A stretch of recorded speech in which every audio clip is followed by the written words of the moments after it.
My fellow citizens and residents, I thank you for tuning in to our Federation's most popular program.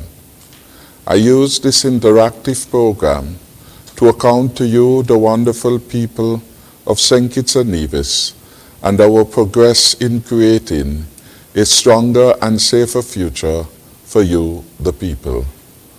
Over the past 5 years, my government worked very hard to deliver the best ever performance in fiscal management of our country. We paid off the 117 million IMF debt left behind by our predecessors. We generated economic growth year on year. We had the highest per capita gross domestic product in the OECS and the third highest in the wider region. We had more persons contributing to Social Security, more businesses created than ever before.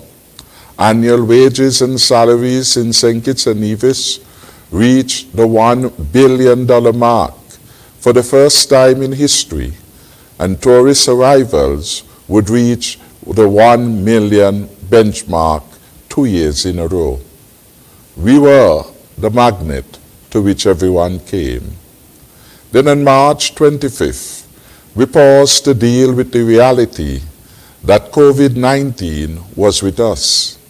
No other leader in St. Kitts and Nevis or the region, indeed the world for that matter, has ever dealt with a global pandemic of the type we are now confronting. This pandemic has been destabilizing the world, disrupting our family lives, our economies, and overwhelming health systems with consequential loss of lives everywhere. The global situation regarding the pandemic is instructive. Indeed, on Monday the 17th August, at our meeting of CARICOM heads, CARFA presented a table reflecting the situation in the hemisphere.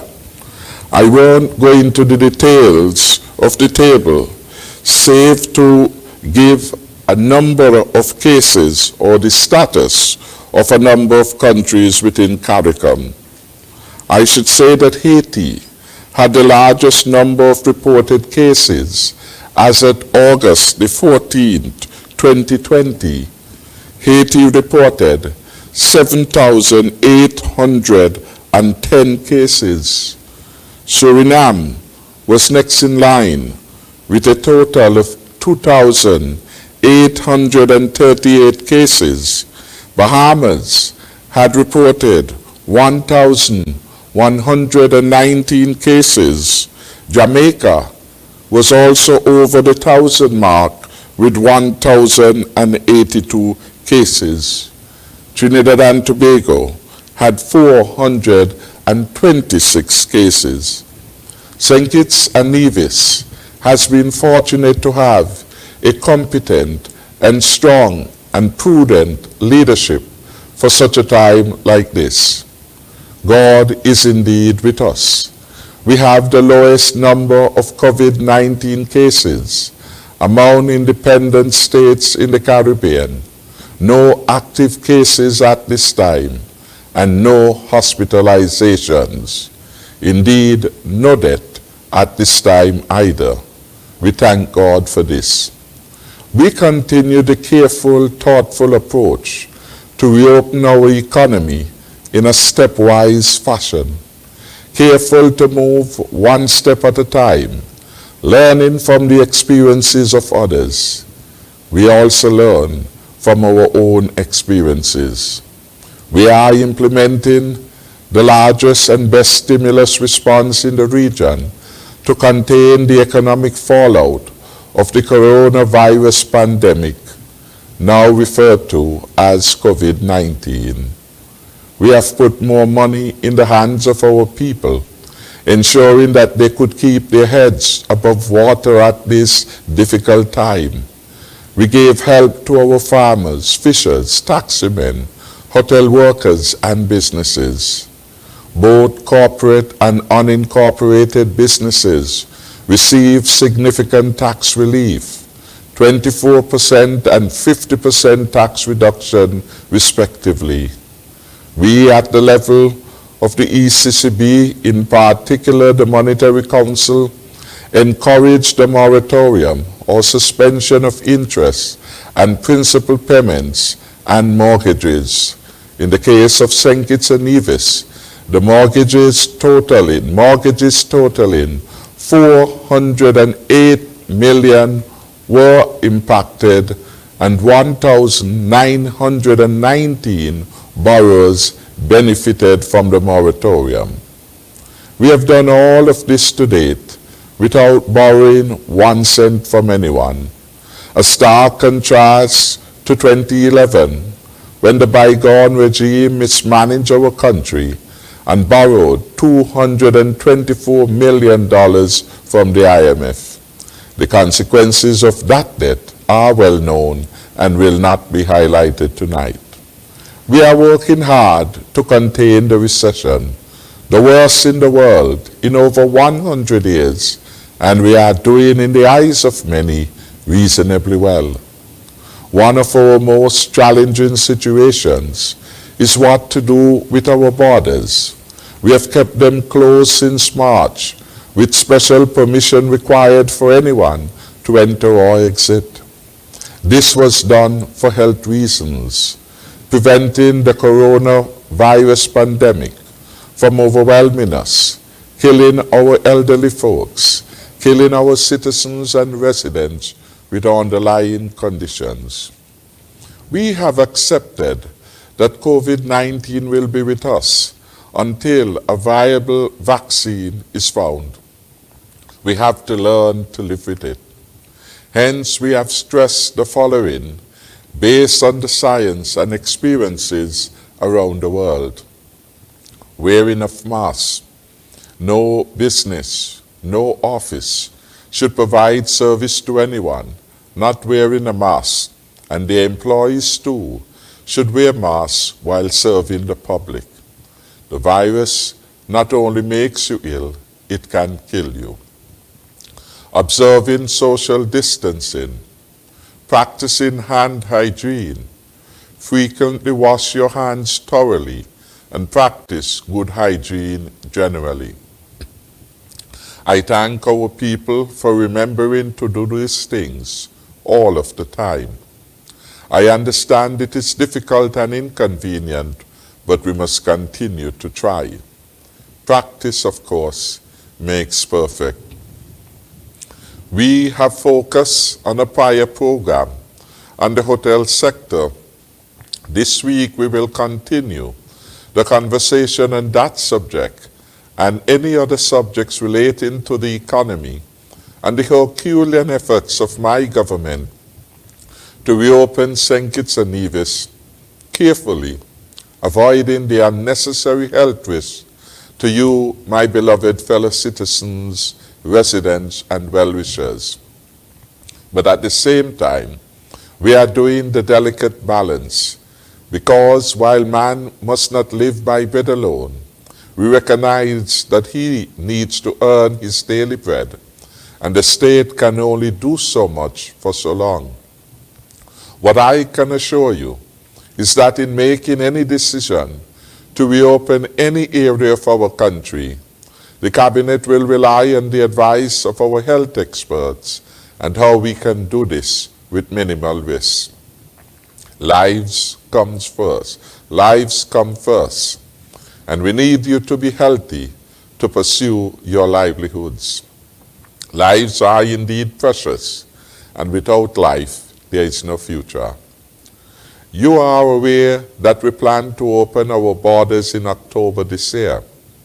In the meantime, we are training over 5,000 workers in that industry, reorganizing our airport, purchasing additional equipment, developing apps to assist with contact tracing, and preparing private security firms to help with monitoring and surveillance of those in quarantine, allowing pre-approved private residences to be used as quarantine sites, following the strictest of health protocols.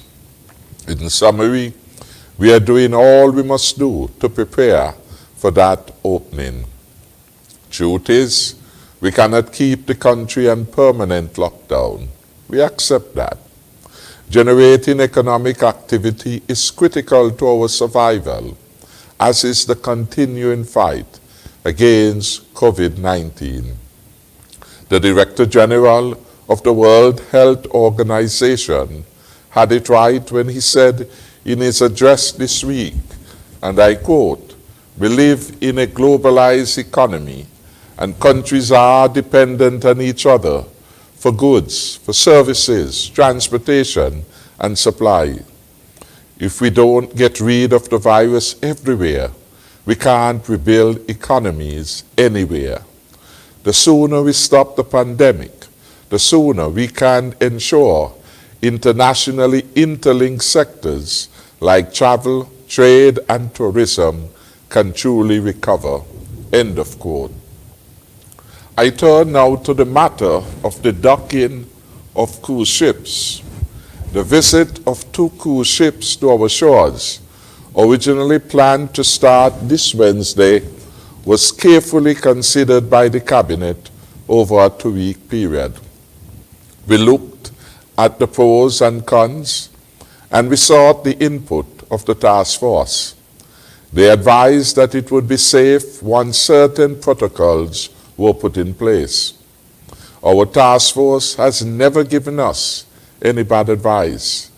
They have been right on everything. For example, the lockdown, the opening of our beaches, the wearing of masks, the reopening of our factories and our early childhood centers, and reducing the curfew hours.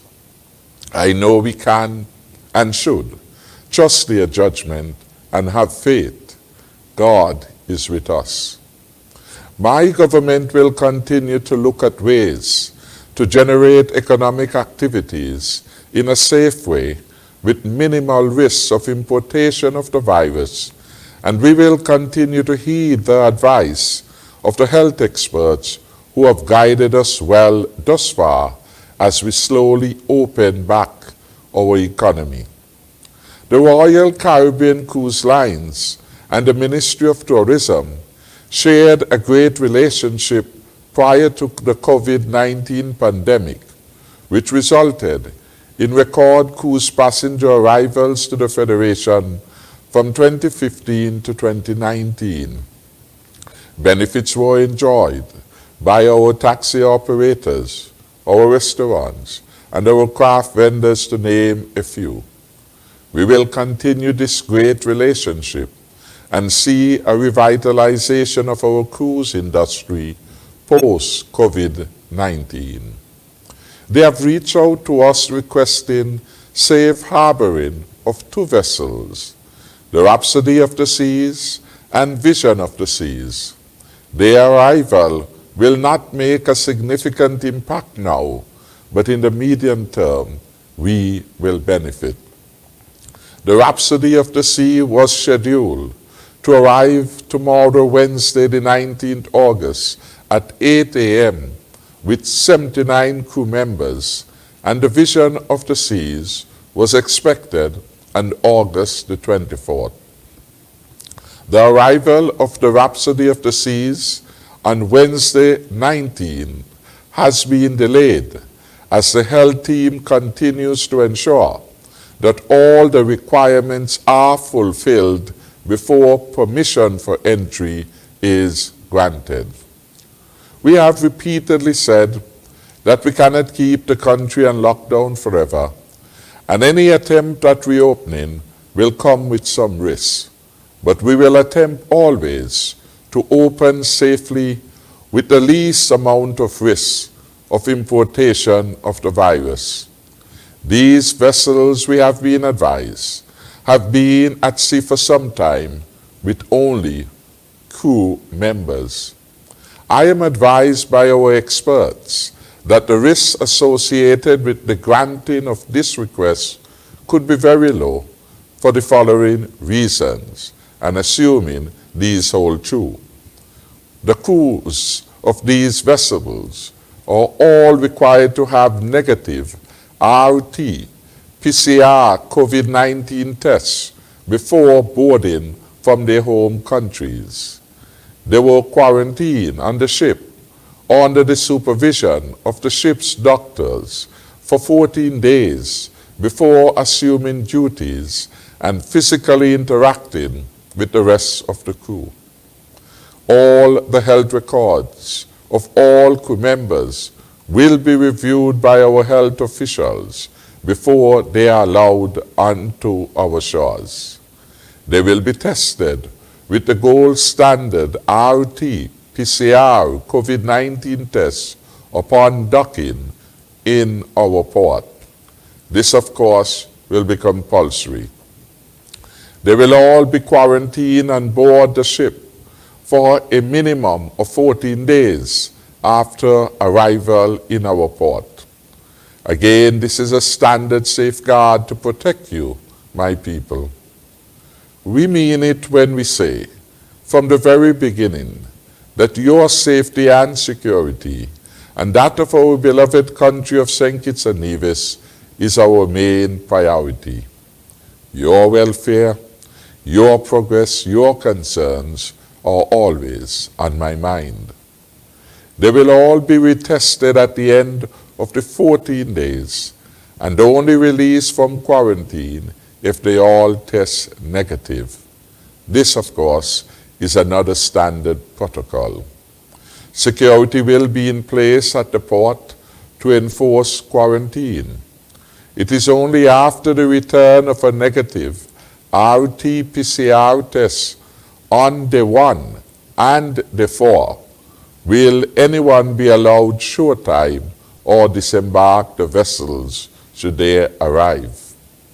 After they receive a negative test on day 14, it will be safe for them to move around. This is similar to the protocols used for the safe repatriation of 124 international students studying at Ross University School of Veterinary Medicine and all of our nationals and residents who returned home thus far. The 14-day compulsory quarantine and testing is the protocol with the least risk of importation of the virus and the one that has kept us safe thus far. We will therefore continue to seek the advice of our health experts in our quest to reopen our economy and plan for a life with the new norms of COVID-19. Let us not be consumed by fear or misinformation and continue to trust our health experts whose advice is based on science, their knowledge of COVID-19, and the recommendations of reputable institutions like the World Health Organization, the Pan American Health Organization, and the Caribbean Public Health Agency, CARPHA. Leadership matters, and as your leader, I pledge to continue to guide us safely through these turbulent times with the assistance of my cabinet. Together with the support of all of society, we will continue to reap success. I am delighted tonight to congratulate a young, talented student from Main Street Tabernacle for producing the winning theme for our 2020 Independence.